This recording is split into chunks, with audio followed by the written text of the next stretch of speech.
is very high, it's likely. And I was so I was having a great time. You can use that. It also has things like, is it underexposed? What's the tilt angle? On est prêt. Bon, bonjour tout le monde. Du coup, nous, on va essayer de vous présenter un peu notre use case à Trainline. Donc, avec toutes les talks qu'on a vues ce matin, on ne va pas se focaliser complètement sur mettre du Docker en production, mais plutôt une bonne étape de comment commencer à utiliser du Docker chez vous et essayer de solutionner nos problèmes, en tout cas pour toute notre pipeline de build. Donc, pour commencer, un petit historique sur notre entreprise. Donc, on travaille chez Trainline. Oui, on aime bien les rebrandings. Du coup, avant, on était Capitaine Train et maintenant, on est Trainline. Et notre but, c'est juste de vendre des billets de train en ligne partout en Europe et en Angleterre. Et l'idée, c'est de combiner des transporteurs en Europe que certaines autres compagnies ne font pas. Et du coup, ça permet d'offrir de temps en temps des prix moins chers ou égaux. Voilà. C'est tout pour notre boîte. Sinon, nous deux, donc moi, c'est Paul. Donc avant, à Capitaine Train, j'étais plutôt développeur. J'intégrais des API des transporteurs, en gros. Et maintenant, principalement, mon travail, c'est de l'opérationnel et gérer un peu l'infra. J'ai pas de micro, on l'aura pas sur la vidéo, mais moi c'est Maxime. Je suis basé à Londres, j'ai rejoint l'aventure Trainline après le rebranding. Et je travaille également sur la partie infra. Et je pense qu'on va pouvoir continuer là-dessus. Alors, d'abord, je voudrais commencer par un truc. Je voudrais vous rencontrer Maurice. Maurice, on pourrait croire que c'est une personne assez importante. En fait, non, Maurice, c'était une machine. Et son vrai hostname, c'était Build2. Build2, ouais. Et Maurice, en fait, c'était lui. Voilà. Donc, dans l'histoire de Capitaine Train, il y avait une seule machine qui était posée dans un placard qui faisait toutes les builds de tous les projets. Voilà. Donc il est assez bien connu chez nous. Et vous voyez, il y a deux étiquettes. La première a été mise parce qu'il s'appelait Maurice. Et la deuxième, elle a été mise parce qu'il y a des gens qui se sont dit « Mais merde, c'est qui Maurice ?» En fait, c'est Build2. Le hostname, c'est Build2. Bref. Donc ça, c'était un peu problématique chez nous parce que bien sûr, c'était administré manuellement. C'était une seule personne qui avait installé plein de choses dessus. Donc ça ne nous plaisait pas forcément, en gros. Bien sûr, ça construisait tous nos projets. Donc on avait de la compilation d'appli Android, du JS, on avait une brique en C++, on avait du Ruby. Bref, dans les rush hours, la semaine, quand tout le monde était à fond en train de travailler, c'était un peu la cohue et on était assez ralenti souvent. Autre petit truc qu'elle faisait, Build2, en gros, elle déployait tout. Donc c'était un bastion d'intègre et de prod en même temps. Oui, on va cacher les... On va un peu se cacher pour ça. Et bien sûr, c'était archi unique. Donc, tout ce qu'on buildait, c'était pour du Debian 7. Donc, en fait, toute notre prod était... à l'époque, c'était du Debian 7. Et du coup, c'était un peu délicat quand on voulait faire des upgrades. Du coup, on s'est dit, on peut faire bien mieux que ça. On va essayer de rentrer dans une nouvelle ère. Donc, la nouvelle ère, c'est prendre des bonnes décisions. On achète des machines rackables. Ça fait plus professionnel. Bon, c'est un peu le bordel quand même, mais... Et on va utiliser Docker. Pourquoi on va utiliser Docker? Parce qu'on se dit, de toute façon, toutes nos apps, elles vont builder des trucs différents. Et en fait, on veut racker des machines toutes simples, juste avec un Docker, et que tous les projets, tous les équipes projets puissent builder leurs apps. Alors pourquoi Docker? Principalement parce que déjà c'est open source et à Trainline on adore les outils open source. On essaye un peu de contribuer de temps en temps, même si c'est pas toujours facile. Alors Docker, bien sûr, ça permet d'isoler un peu les process. Donc on a vu des talks ce matin qui parlent de l'isolation, que c'est un peu difficile, etc. Mais l'idée, c'est surtout de pouvoir isoler les dépendances. C'est un peu ça qu'on a vu ce matin. Autre chose, c'est immutable. Donc en fait, à chaque fois qu'on run quelque chose, on peut le répéter à chaque fois. Donc on va lancer un conteneur qui va être complètement immutable et bien sûr qui ne garde pas d'état. Donc on va pouvoir perdre notre machine de build, c'est pas grave, on peut en mettre une autre et ça marche. Et autre petit truc très intéressant, si vous êtes là, vous connaissez forcément un Dockerfile, mais du coup c'est versionné.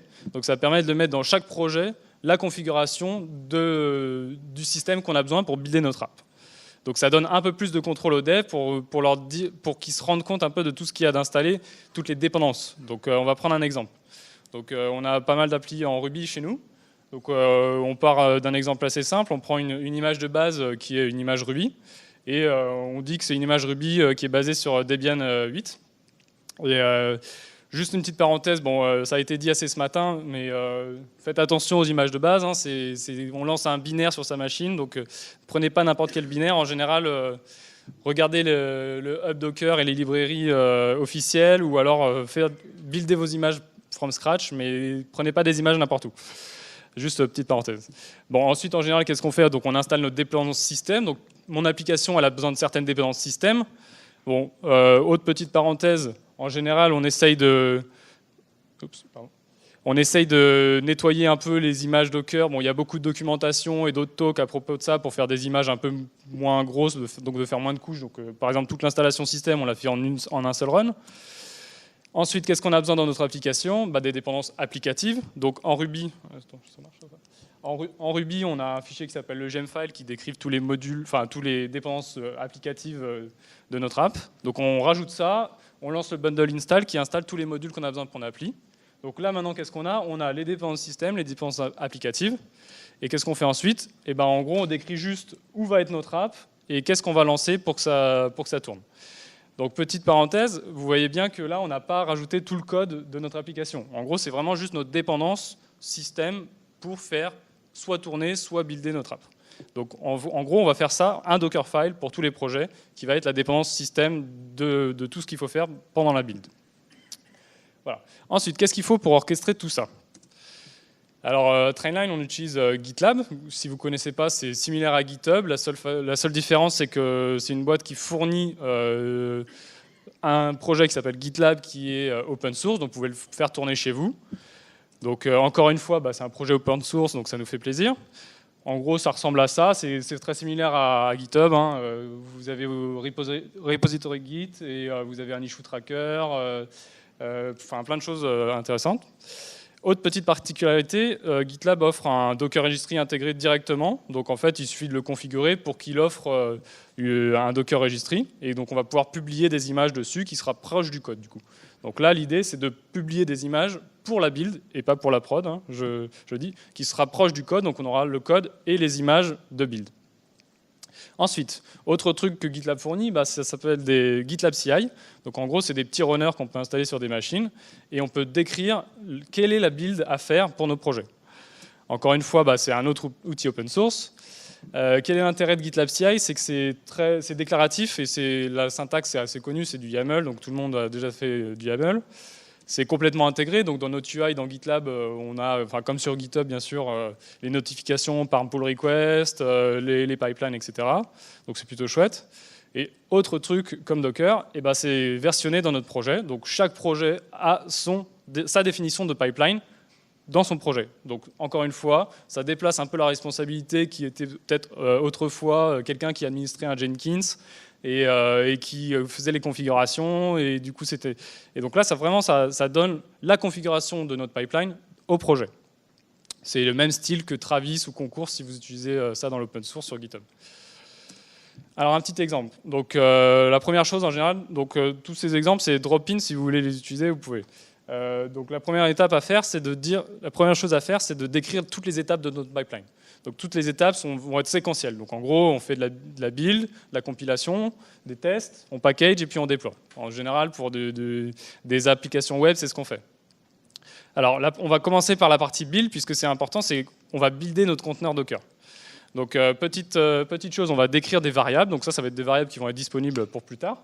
Et on va décrire deux types d'images. Donc ça va être le nom de notre image Docker. Donc la première, c'est on a des variables qui sont automatiquement fournies par GitLab CI, donc on n'a rien à faire. Et on a une image qui est en gros le namespace et le nom du projet, et avec l'URL du registry qui va bien, et on le tag avec le SH1 du commit.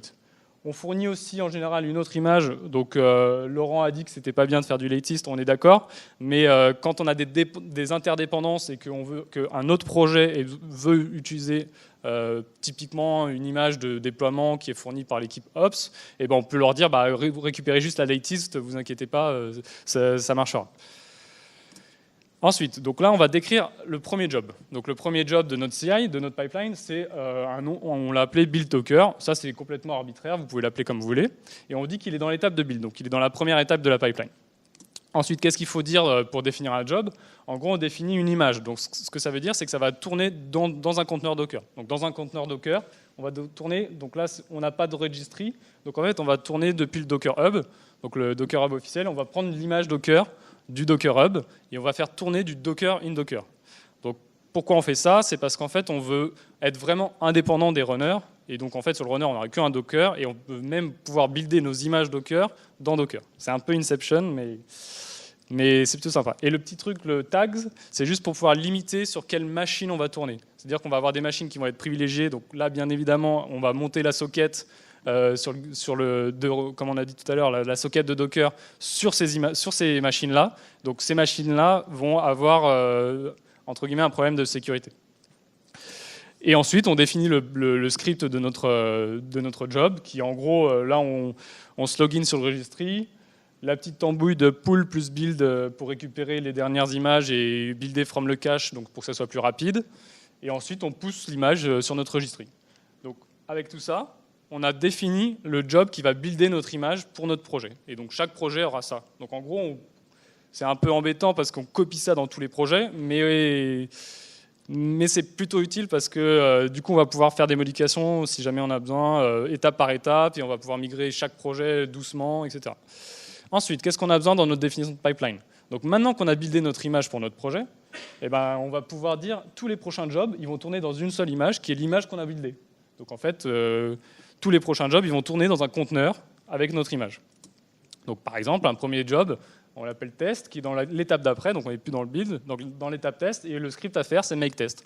Donc là, ce qui est cool, c'est que GitLab CI, il va faire automatiquement quoi? Il va runner un conteneur avec l'image. Il va cloner le repo sur lequel on est en train de travailler dans le working dir qui est, là on ne le sait pas. Et ensuite, il va donner la main au script qu'on a défini là. Donc en gros, il va tout faire pour nous, il va démarrer le conteneur, cloner le repo, et nous on a juste à dire qu'est-ce qu'il faut faire, il faut faire make test. Voilà. Donc c'est assez simple et ça marche. Ensuite, deuxième chose, en général on package. Donc encore une autre définition d'un job donc, qui s'appelle package. Dans l'étape suivante, package. Petit keyword que je ne vous ai pas présenté, artifact, c'est juste pour dire qu'on va publier sur GitLab le package qu'on veut garder pour les prochains stages. Parce que le prochain stage, ça va être deploy, donc du coup, on va avoir besoin d'un état cette fois-ci, on va avoir besoin de garder le package. Donc là, en gros, on publie un package qui est un tar GZ. Et donc, comme on a vu, on a bien gardé une image officielle sur un Debian. Comme ça, on est sûr parce qu'on sait que nos machines de prod sont du Debian. Et donc, on sait qu'on va avoir a priori pas de soucis. Et donc, la dernière étape, on va déployer. Donc là, on l'appelait deploy integration. Dans notre dernière étape, stage de deploy. Et petite particularité ici, c'est qu'on ne va plus utiliser l'image du projet, qui est l'image pour builder le projet, c'est qu'on va utiliser une image d'une autre équipe. Donc typiquement, nous, notre équipe, on fournit une image qui se base sur Ansible, et en fait, on fournit les tâches à faire pour déployer en prod. Et du coup, les équipes de projet peuvent juste l'utiliser, et on a un petit truc qui s'appelle make deploy, et l'environnement, c'est un peu plus compliqué que ça, parce qu'il faut passer la configuration, etc. Donc c'est bien sûr un peu simplifié, mais en gros, ça permet à l'équipe de dev de définir son étape de deploy avec nos outils. Et en gros, là, on a rajouté une petite variable. Pourquoi? Parce qu'on a deux étapes. On en a une pour déployer en intégration et une pour déployer en prod. Petit truc, si vous ne connaissez pas le référencement YAML, c'est plutôt sympa. Le SPRLuet, ça permet de référencer tout ce qui est là-dedans et de ne pas le réécrire. Voilà. Et donc, autre petite keyword pour GitLab CI, c'est le when. Ça permet de dire que ce job-là, il ne va pas être fait automatiquement dans le pipeline, il va y avoir un bouton qu'il faut valider. Donc à Trainline, on a décidé que nos apps, on ne voulait pas que ça soit du CD complet, on ne voulait pas que ça déploie automatiquement en prod. On veut toujours qu'il y ait des validations, des committers, et qui disent « allez, on y va ». Ok, donc maintenant qu'on a fait ça, on vous a promis quand même des upgrades d'OS, etc. Comment ça se représente? Donc on revient sur le Dockerfile. Sur le Dockerfile, on avait bien spécifié une image Ruby sur un OS Jessie, donc un Debian 8. Et on va pouvoir définir un autre Dockerfile qui va être le même Ruby, la même version de Ruby, sur un Debian 9. Et on va pouvoir, dans notre pipeline, définir deux jobs de build. Donc on peut en faire autant en parallèle parce que les étapes sont séquentielles, mais dans chaque étape, on peut avoir plusieurs jobs. Et donc dans l'étape de build, on va pouvoir builder un conteneur Debian 8, un conteneur Debian 9. Ensuite, donc si je reviens dans la définition de la CI, Donc avant, on avait une image qui était juste taguée par le commit. Et bien là, on a une image qui est taguée par l'OS et le commit. Donc, à quoi ça sert? C'est que du coup, vu qu'on aura buildé les deux images, elles seront toutes les deux disponibles sur notre registry.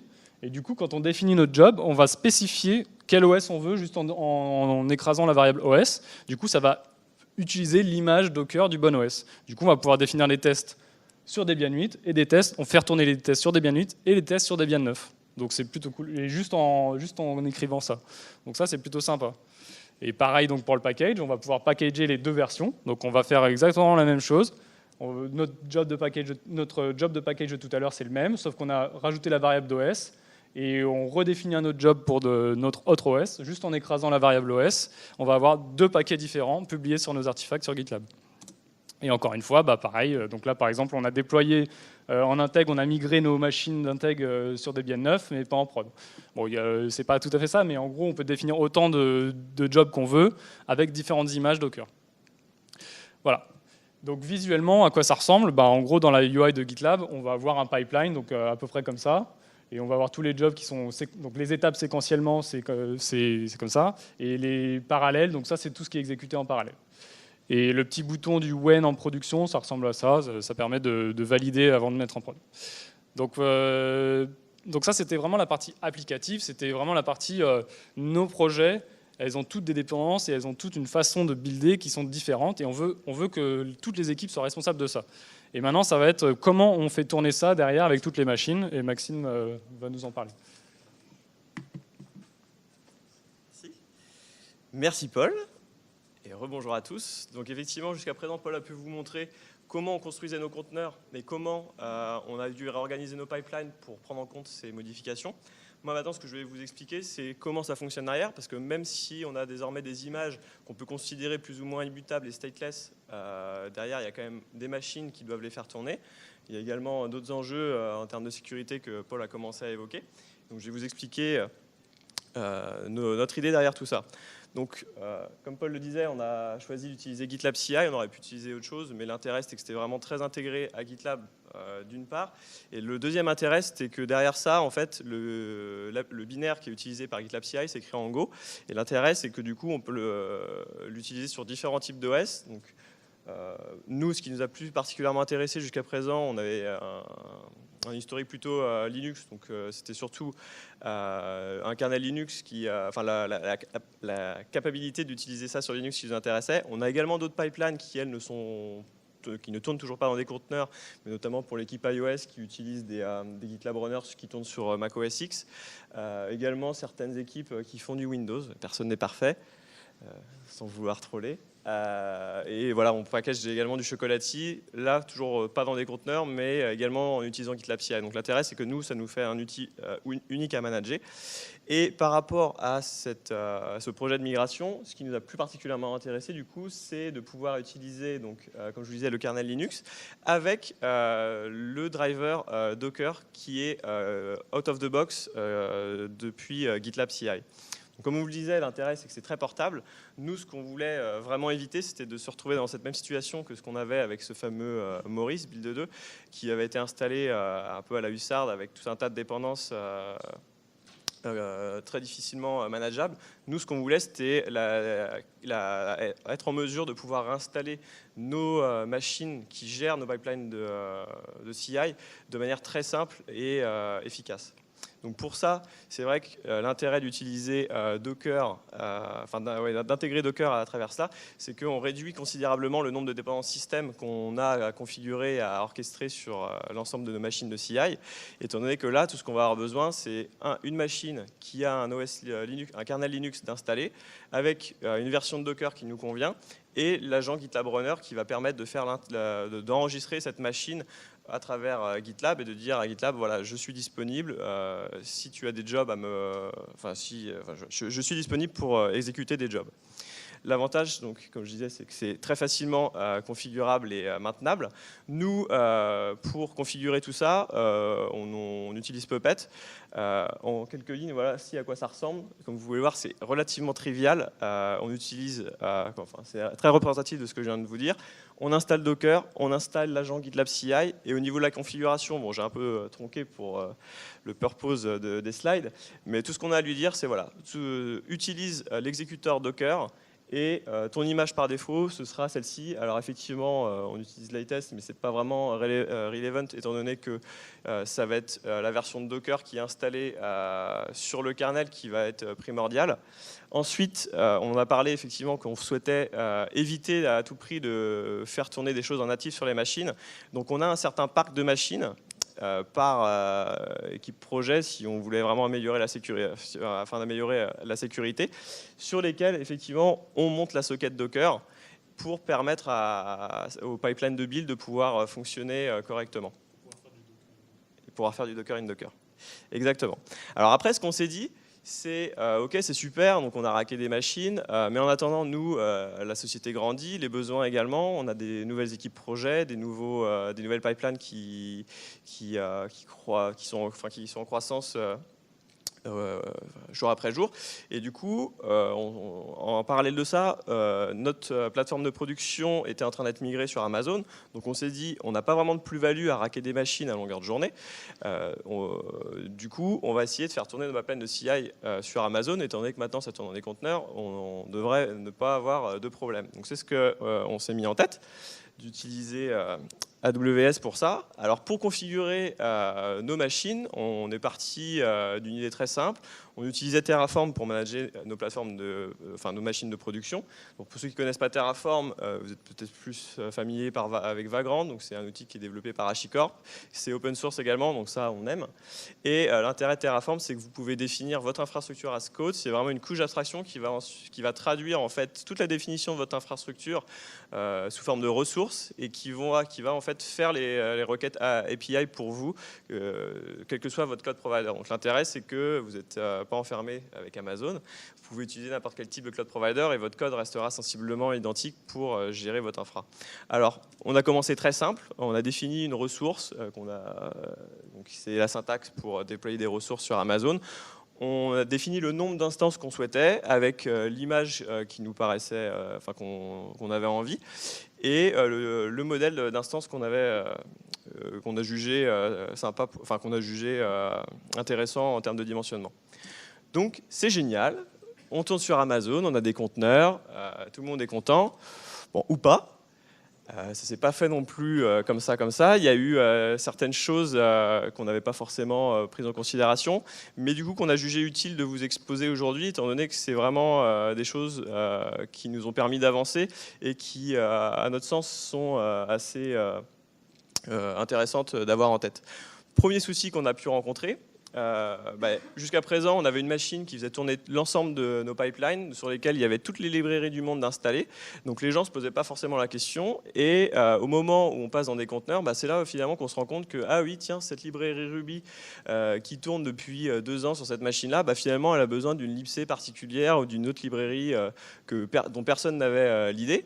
Et donc du coup, l'intérêt justement d'avoir passé nos pipelines dans des conteneurs, c'est que ça nous permet de faire vraiment non pas un ménage, mais au moins d'avoir conscience que, ok, ce projet-là, finalement, les librairies système qu'il a besoin, c'est ça. Donc ça, c'est facilement résolvable. Il suffit juste d'installer les librairies qui manquent, de les rajouter dans le Dockerfile, et on peut reprendre nos jobs correctement. Deuxième point qui a posé problème, l'espace disque, comme le disait Laurent au début, ça c'est des choses qui arrivent à partir du moment où on utilise Docker. Donc l'intérêt d'utiliser Docker, c'est que justement, quand on a en tête d'avoir des conteneurs qui sont plus ou moins stateless, on se fiche en fait de l'état une fois que le conteneur est terminé. Et l'important, c'est de ne pas oublier de faire le ménage. Alors nous, pour configurer ça, on n'a pas réinventé la roue, on a utilisé un un projet qui est très connu, qui est maintenu par Spotify, qui s'appelle Docker GC, qui permet en fait de dire, voilà, à intervalles réguliers, fais le ménage, toutes les images et tous les volumes qui ont plus d'une semaine ou une heure, supprime-les. Le souci, c'est qu'effectivement, plus on rajoute de pipeline, plus il y a de jobs qui sont exécutés par jour, et plus ce temps, on doit le réduire afin d'éviter le problème d'espace full. Donc ça, pareil, facilement corrigeable, et finalement, pas plus mal. Ensuite, petit souci qu'on a rencontré. Jusqu'à présent, effectivement, on avait une machine qui avait un accès YOLO sur l'ensemble de l'infra. Et quand on s'est retrouvé à déployer dans des conteneurs, donc Paul mentionnait Ansible, on a également d'autres pratiques pour pouvoir déployer. Et justement, quand on a refactorisé un peu l'ensemble des pipelines, on a eu la présence d'esprit de ne pas mettre les clés SSH ni la configuration pour pouvoir déployer les applis à l'intérieur des conteneurs. Pour ça, on utilise pour le moment des fonctionnalités qui sont intégrées à GitLab CI. Et notre projet, c'est d'utiliser un autre projet développé par HashiCorp qui s'appelle Vault pour pouvoir gérer toute la gestion de ces creds. Donc ça, pareil, facilement corrigeable. Il suffit juste de gérer l'ensemble de ces credentials de manière il faut les gérer. Et du coup, ce qui a été un mal pour un bien, du fait que maintenant, ce qu'on a profité de faire pendant cette refacto, c'était de splitter justement ces accès et de dire, OK, telle équipe a le droit de déployer donc, dans tel environnement, et parce qu'ils sont responsables de telle partie de l'infra. Et du coup, on a un peu limité la surface d'attaque qu'on avait jusqu'auparavant. Donc ça, c'est quelque chose qui est finalement très bien également. Ensuite, petit souci qu'on a eu sur certains types de jobs. Par défaut, en fait, ce qu'il faut avoir en tête, c'est que, alors je ne sais pas si c'est par défaut dans Docker, mais il me semble que c'est GitLab qui le fait. Quand GitLab schedule un conteneur, il lui définit des limites en termes de ressources. Et c'est vrai que jusqu'à présent, quand on schedulait un job, le job avait un accès complet à la machine, donc il pouvait utiliser l'ensemble de la mémoire, de la virtual memory. Et de ce fait, par défaut, il y a une limitation qui est faite. Et pour certaines pipelines, notamment, qui utilisent des navigateurs en headless pour compiler des assets, etc., où on avait des besoins en RAM un peu plus conséquents, on a eu quelques surprises à ce niveau-là. Donc ça, c'est facilement configurable également. C'est juste un settings à mettre dans la configuration de la pipeline pour dire, OK, ce job-là, il a besoin de tant de mémoire. Et voilà, problème résolu. Et enfin, last but not least, un problème qu'on a eu, c'est qu'effectivement, vu qu'on utilise des conteneurs, on en profite également pour essayer d'augmenter la densité de jobs qu'on fait tourner par machine, étant donné que c'est plus facile pour nous pour les scheduler, etc. Mais de ce fait, on a des jobs qui sont très intenses en termes d'IO, et c'est vrai que les IO, c'est ce qui pose souvent problème, et notamment, par exemple, on avait des jobs qui faisaient tourner des tests vraiment intensifs sur des bases de données, et voilà, comme le disait tout à l'heure, Denis, à partir du moment où on partage le même kernel, on peut mettre à sac la machine et du coup impacter d'autres pipelines. Donc nous, on l'a facilement vu, et afin de corriger ça, il y a différentes solutions. Étant donné qu'on était sur Amazon, la solution principale, c'était d'augmenter les disques pour avoir plus d'IO accessible sur notre instance. On a également réfléchi à utiliser des provision IOPS, et finalement ce qu'on s'est dit, c'est d'utiliser une fonctionnalité de Docker qui s'appelle TMPFS. Bon, je ne sais pas si c'est lié à Docker. Non, c'est pas Docker. Bon, on utilise du TMPFS qui permet de monter un FS en RAM et qui du coup résout notre problème d'IO, étant donné qu'on se fiche de garder l'état des jobs. Donc là, si j'arrive à retrouver mes slides. Ouais, c'est ça. Super, on a finalement corrigé l'ensemble des soucis qu'on a pu rencontrer jusqu'à présent. Tout à fait, à part un qu'on n'a pas pris en considération jusqu'à présent, qui est que, voilà, on a défini un nombre d'instances fixes, et de ce fait, on a toujours ce problème de congestion à certains moments de la journée où on a énormément de gens qui lancent des runs à un instant T et qui sont du coup throttled par GitLab, étant donné qu'il n'y a pas assez de runners pour le faire. Et ce qui est dommage, en plus de ça, c'est que la nuit et quand la demande est moins forte, on a des instances qui tournent pour rien. Alors jusqu'à présent, quand on était effectivement dans un placard, ça posait pas trop de soucis. Mais là, ce qui est dommage, c'est qu'on est sur Amazon, on utilise des conteneurs. En plus, on utilise des conteneurs. Donc on s'est dit, pourquoi pas utiliser quand même une fonctionnalité qui est assez primordiale sur Amazon, qui est voilà, de scaler notre infrastructure en fonction du besoin. Donc là, ce qu'on s'est dit, pour ça, on va faire simple. On va faire un petit auto-scaling group avec des métriques CloudWatch qui vont automatiquement scaler l'ensemble de nos ressources en fonction des besoins. Et finalement, grâce à un collègue ici présent qui nous a montré un super blog post avant qu'on s'engage là-dedans, on a trouvé une solution qui était finalement encore plus simple et plus efficace pour pouvoir gérer ça. Et en plus de ça, nous, on aime bien les challenges, donc on s'est dit que ça va être intéressant. On va essayer de faire plaisir à l'ensemble de nos équipes de software engineering en leur permettant d'avoir toujours à disposition des ressources suffisantes pour exécuter leur pipeline, qu'ils n'aient pas à attendre qu'un tel ait fini son job avant de pouvoir avoir des ressources. Et en plus de ça, on va essayer de faire plaisir à la finance en faisant des économies. Et donc pour ça, ce qu'on a étudié, ce qu'on a mis en place, c'est une fonctionnalité qui est out of the box, qui est vraiment embedded dans GitLab CI, qui est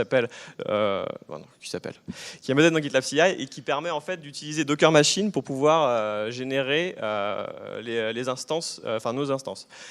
En plus de ça, ce qu'on s'est dit, c'est qu'on allait faire encore mieux et utiliser des instances spot. Alors pour ceux qui ne savent pas ce que c'est que des instances spot, c'est quelque chose qui est propre à AWS. C'est pas un drame. Si vous ne savez pas, je vais essayer de vous l'expliquer de manière synthétique. En fait, c'est un type d'instance qui possède exactement les mêmes caractéristiques qu'une instance classique, à la seule différence que son prix, lui, est fixé en fonction de l'offre et de la demande par Amazon. Et quand vous avez quand vous demandez une instance spot à Amazon, vous allez définir un prix que vous êtes prêt à mettre pour pouvoir bénéficier de cette instance. Et tant que le prix du marché n'atteint pas ce prix, vous pourrez disposer de votre instance. Dès que le prix du marché devient supérieur à votre prix de réserve, Amazon récupère son instance. Alors depuis quelques semaines, vous avez la possibilité juste de stopper l'instance plutôt que de la terminer, ce qui est intéressant. Et donc le gros avantage de ça, c'est qu'on peut faire des économies très considérables par rapport au prix du on-demand. Et donc, le challenge qui finalement s'est révélé ne pas être un si grand challenge que ça, se résume en fait en quelques lignes de code grâce à cette intégration vraiment out of the box de GitLab CI. Donc toujours dans Puppet, la seule chose qu'on a dû changer, c'est ça. Au lieu d'utiliser le driver Docker, on utilise le driver Docker Machine. On lui dit le nombre d'instances maximum qu'on est prêt à avoir. Ce qui est intéressant, c'est qu'on peut lui dire également, voilà, en temps normal, je veux minimum avoir 4 instances, histoire d'en avoir toujours à disposition pour générer des builds. On peut également définir, donc c'est l'argument que vous voyez là, idle time, qui nous permet de dire, voilà, au bout de 10 minutes, s'il n'y a pas eu de job de schedule sur cette instance-là, supprime-la, j'en ai plus le besoin. Autre point super intéressant, on peut définir des périodes off-peak, où nous, on sait du coup ce qu'on en a fait de cet argument, c'est dire, ok, la nuit et le week-end, personne n'est censé bosser. On a quand même des super valeurs culture chez Trendline, donc on permet à nos gens de ne pas travailler le week-end. Et du coup, pendant ces horaires-là, ce qu'on fait, c'est qu'on dit, bah voilà, j'ai pas besoin d'instance. Et ce qui est super intéressant, une fois de plus, c'est que c'est pas pour autant qu'on dit qu'on ne schedule pas d'instance, qu'on n'a aucune instance qui tourne à ce moment-là, que si on a quelqu'un un samedi ou un dimanche ou même la nuit qui a besoin de tourner une pipeline, automatiquement GitLab CI va être capable de spawner une instance et de la rendre à disposition.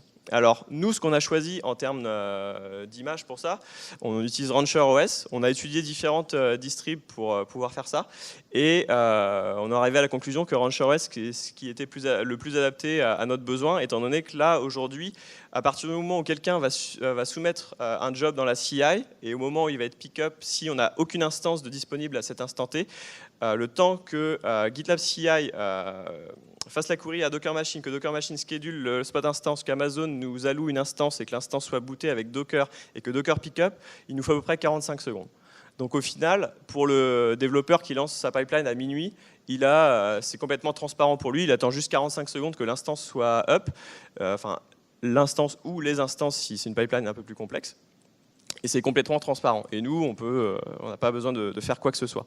Ensuite, ce qui est intéressant, c'est aussi cet argument MaxBuild qui nous permet justement de s'abstraire d'utiliser Docker GC et qui simplement dit, voilà, au bout de 30 jobs sur cette instance, on a mis 30 pour faire ce qu'on veut, au bout de N jobs sur cette instance, automatiquement, cette instance, on la rend, on va estimer qu'on va arriver à un stade où le FS va être plus ou moins full.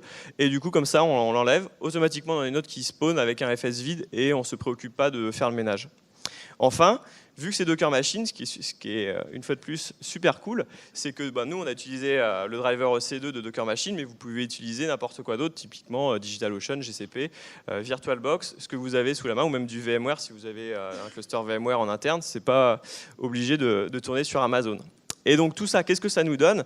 Ça nous donne un super graphe qui nous donne le sourire à chaque fois qu'on le regarde, qui nous permet de voir qu'effectivement, la nuit, on n'a pas trop de gens qui travaillent en dehors des horaires de bureau, et qu'effectivement, il y a certaines personnes qui arrivent de bonne heure le matin, et que certaines personnes travaillent jusqu'à 20h, 21h le soir, et qu'au-delà de ça, quand personne s'en sert, ça ne coûte rien à la société. Donc là, c'est super, tout le monde est content. On se dit, on a vraiment fait un truc assez sympa, on est assez content de nous.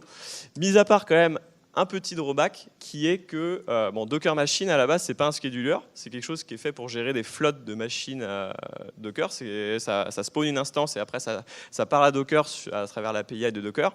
Et du coup, c'est pas fait pour scheduler des conteneurs. Donc c'est fait que des fois, on a quand même quelques surprises où la densité de conteneurs par machine n'est pas au rendez-vous, où on a également quelques soucis, il y a quelques issues qui sont ouverts là-dessus. On ne sait pas trop si c'est des bugs encore liés à GitLab CI ou à Docker Machine qui fait qu'on a des instances un peu stale. Et du coup, dans un souci de perfectionnement, on s'est dit, on va essayer d'étudier une alternative. À côté de ça, nous, on était en train de monter un cluster Kubernetes. Et donc, je ne l'ai pas souligné sur ma slide du début, mais il y a également un driver Kubernetes qui est intégré à GitLab CI, qui est toujours en bêta, mais sur lequel, du coup, on essaye d'étudier. Et donc là, ce qui est génial, c'est que, donc, si vous connaissez un peu Kubernetes, on fait tourner dans le cluster Kubernetes notre GitLab Runner, donc qui va enregistrer ce cluster Kubernetes et le mettre à disposition de GitLab CI. La configuration est vraiment triviale. Et donc la seule différence, c'est qu'effectivement, le driver, au lieu d'être du Docker ou du Docker Machine, c'est Kubernetes. Et l'intérêt de ça, c'est que derrière, le scheduling est managé par Kubernetes. Donc quel que soit le nombre, quel que soit le type d'instance, c'est Kubernetes qui va être capable de définir, OK, cette instance-là, c'est une M4 large, je peux mettre tant de conteneurs parce que ces conteneurs-là, ils ont tel dimensionnement. Et du coup, ce qui est sympa, c'est que ça le fait. Donc, c'est quelque chose qu'on n'a pas à gérer nous-mêmes. Voilà, donc à peu près à quoi ça ressemble quand on a des jobs qui tournent sur le cluster Kubernetes. Voilà, donc tous les conteneurs sont schedulés sur différents pods. Donc ça, c'est quelque chose qu'on trouve très intéressant, sur lequel on n'a pas encore shifté parce que manager un cluster Kubernetes, notamment quand on est sur Amazon, c'est pas quelque chose qui est trivial. Et il y a des enjeux qui sont derrière.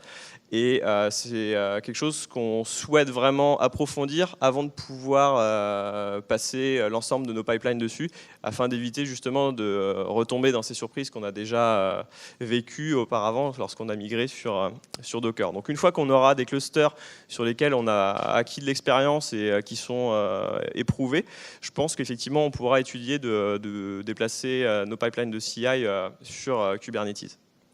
Voilà. Et pour juste faire un petit sum-up de tout ce qu'on s'est dit, parce que c'est vrai que c'est pas forcément clair, j'ai évoqué beaucoup de technologies.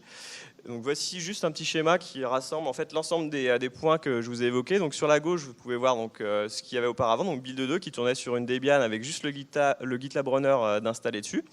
Juste ensuite, donc les machines qu'on avait rackées, configurées par Puppet avec Docker installé dessus, toujours du Debian avec le GitLab Runner qui parle à GitLab. Ensuite, nos instances EC2 on demand, donc provisionnées par Terraform, donc pareil, installées de la même manière que celles qui sont sur les racks, donc avec Puppet, Docker, toujours du Debian et le GitLab Runner installé. Ensuite, Docker Machine, qu'est-ce que ça implique? Ça implique d'avoir quand même le binaire Docker Machine d'installer sur une machine. Donc ça, c'est pareil. Donc, comme je vous l'ai montré, on l'avait configuré avec Puppet.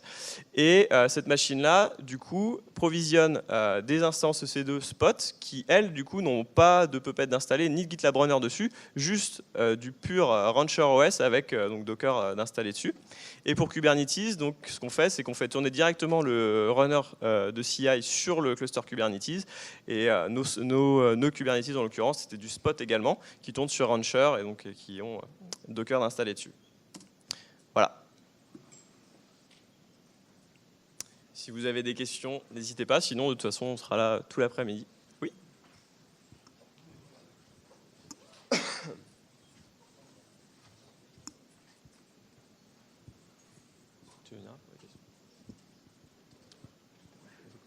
Bonjour, Bastien, donc déjà bravo pour ce que vous avez fait. Merci. question sur le cluster Kubernetes. Est-ce que vous aviez regardé Mesos et Mesosphère et quelles a été les raisons du choix de Kubernetes? Tout à fait. Alors effectivement, nous, ce qui nous a intéressé particulièrement par rapport à GitLab CI, c'est qu'il y a cette intégration qui est faite. Au-delà de ça, même si on n'avait pas eu GitLab à côté, je pense que c'est quelque chose sur lequel on se serait penché. On est des grands fans de Rancher, même, que ce soit l'OS et la partie orchestration également.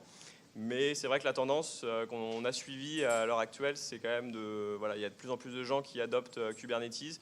Et on a également pas mal d'autres projets sur lesquels on est parti sur cette idée-là. Alors nous, c'était plus le questionnement entre Kubernetes et Nomad. Moi, j'ai travaillé pendant 2 années sur Mesos auparavant. Et donc, il y a des choses sur lesquelles j'étais moins fan. Je trouve que l'API est plus claire sur Kubernetes et la learning curve est plus facile à appréhender. Je trouve pour quelqu'un qui ne connaît pas du tout les conteneurs. Après, c'est une opinion personnelle. Pas forcément obligé de le partager. Mais c'est vrai que pour des gens qui ne connaissent pas, on s'est dit que voilà, c'est quand même plus simple à appréhender. Après, du coup, ce questionnement avec Nomad, c'est vrai que la CLI, les API se rapprochent un peu. L'avantage de Nomad, c'est que ça fait vraiment que de l'orchestration. Mais après, il y a quand même pas mal de choses qui sont un peu plus avancées sur Kubernetes et ce qui nous a fait pencher dans cette direction. Et ce qu'il faut bien dire aussi, c'est surtout qu'on s'est focalisé sur les pipelines. Donc en fait, on ne met pas tout ça en prod. En prod, on a encore des machines physiques. Enfin, on a des machines physiques chez OVH et du on-demand chez AWS. Mais en gros, l'idée, c'était de nous-mêmes monter en compétence sur des orchestrateurs. Donc en gros, on teste un petit peu et on teste avec la CI parce qu'on sait qu'on va pouvoir monter en compétence là-dessus avant de mettre nos apps en prod. Merci. Bonjour, j'ai la même question en fait par rapport à ECS. Est-ce que vous avez expérimenté aussi l'outil de dockerisation d'AWS? Tout à fait. Alors en fait, j'ai fait un talk à la PuppetConf l'année dernière justement sur comment provisionner toute une infra Puppet sur ECS. C'est quelque chose qui fonctionne très bien et qu'on a expérimenté. Après, je ne prétends pas être un expert ECS non plus. Après, nous, l'idée, c'était vraiment comme Paul le disait, et je le répète, nous, on aime bien tout ce qui est open source. Et le problème d'ECS, c'est qu'effectivement, ça nous lock avec Amazon, et c'est quelque chose qu'on a essayé d'éviter. Pardon, j'ai une question. Vous avez dit que... Non, je veux juste dire, du coup, il y a quelques références, si vous voulez. Les slides aussi sont en ligne, mais ils seront aussi sur le slide share de TideCamp, je crois. Vous avez dit que vous avez des serveurs dédiés chez OVH et donc vous utilisiez le cloud chez Amazon. Pourquoi vous n'avez pas tenté l'OpenStack de OVH? C'est une bonne question. Du coup, on a testé il y a 2 semaines. Ça marche. Mais en fait, on a un petit souci avec le VERAC, donc qui est les réseaux privés chez OVH. Et du coup, l'interaction entre les machines physiques et le public cloud, donc le OpenStack d'OVH, on a eu quelques soucis. Des fois, le réseau drop. Donc on a préféré pas tester. Donc en gros, on a monté des machines de prod, on a déployé des trucs, mais on les a pas encore mis dans le pool de la prod, quoi. Donc pour l'instant, on n'a que du EC2 on demand et du physique OVH. Y a-t-il d'autres questions?